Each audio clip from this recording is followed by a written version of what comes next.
Friends, recently on February 11th, the Catholic world was stunned and saddened by the announcement of Pope Benedict XVI before the cardinals gathered in Rome.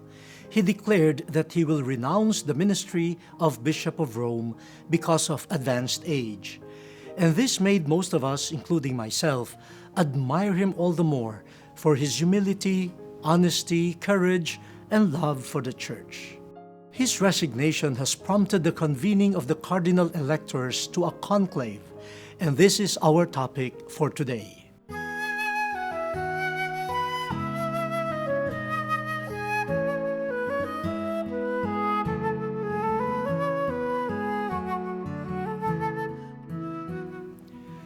What exactly is the conclave of cardinals? As we have mentioned in some of our previous episodes, it is a formal and private gathering of the cardinals to elect the next or new pope. It is convened when the pope in office dies or resigns. Unlike elections in the political and business worlds, a conclave is done in the atmosphere of prayer, discernment, and fasting, so that the cardinals would be disposed to listen to the promptings of the Holy Spirit. And the whole Church is invited to join them in prayer and acts of self-denial. The last time a conclave was convened due to the Pope's passing was in 2005, when Pope John Paul II succumbed to a lingering illness. But the coming conclave is the first, after many centuries, to be convened due to a papal resignation.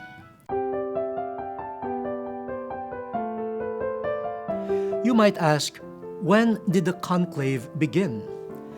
Since the Apostolic Age, the Pope or Bishop of Rome was elected through the consensus of the diocese's clergy and laity.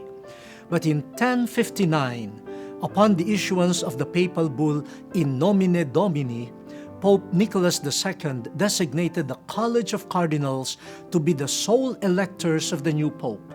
Now, there was a time in the Church's history when papal election lasted for 2 years. That was in 1268 to 1271, the longest in history so far. Hence, Pope Gregory X, the Pope elected at the conclusion of that election, decreed in 1274 during the Second Council of Lyon that the cardinal electors should be locked in seclusion conclave, or with a key, and must not be allowed to leave until a new pope had been elected. The conclave continued to develop and evolve.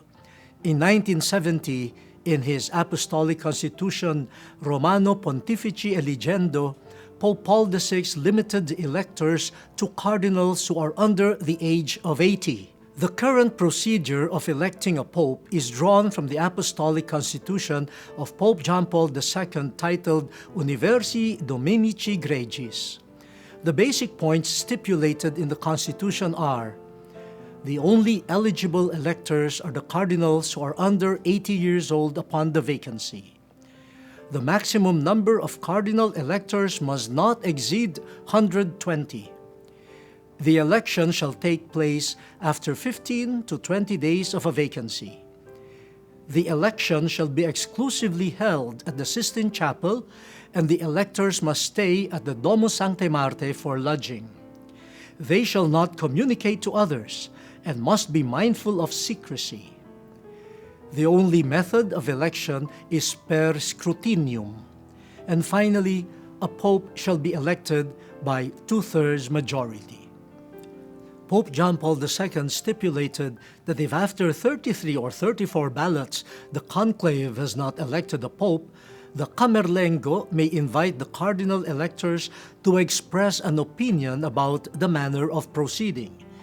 The election will then proceed in accordance with what the absolute majority of the electors decide. But this successor, Pope Benedict XVI, restored the earlier form.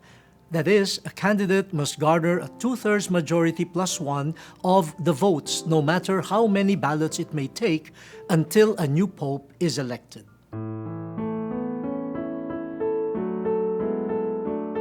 Now, Most of us are familiar only with the conclave that is convened due to the demise of the Pope. But we have to remember that the Pope can resign from the Petrine ministry. In fact, it is briefly mentioned in the Code of Canon Law, Canon 332, number 2. In 1294, Pope Celestine V solemnly decreed that papal resignation was permissible. And in fact, since that decree, he was the first one to resign from office, to return to being a monk and a hermit, and to protect the Church from secular politicians who tried to control him. The next to resign, after almost 200 years later, was Pope Gregory XII to end the Western Schism.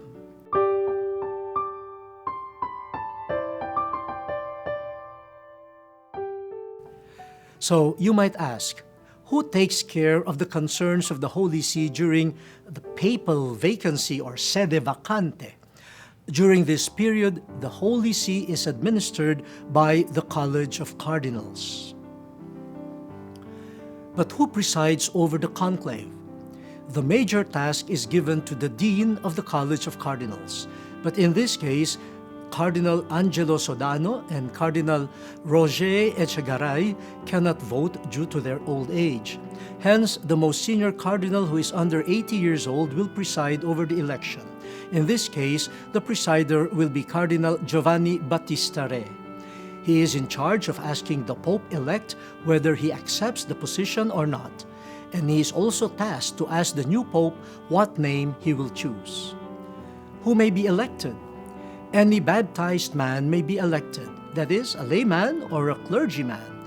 And if the one selected is a layman, and if he accepts it, he will first be ordained a deacon, then a priest and a bishop before he assumes the office as Bishop of Rome. This procedure is also applied to a cleric who is not a bishop yet. We note also that the cardinal electors may elect someone who is not present in the conclave.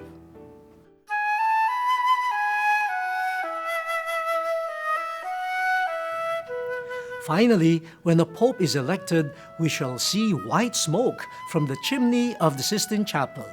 The new pope dresses himself with the papal vestments and is then presented to the crowd with the declaration, Habemus Papam, we have a pope. In this day and age, social networking has become a very convenient mode of communication among people. With just a click and the power of the internet, you are able to reach your loved ones wherever they are.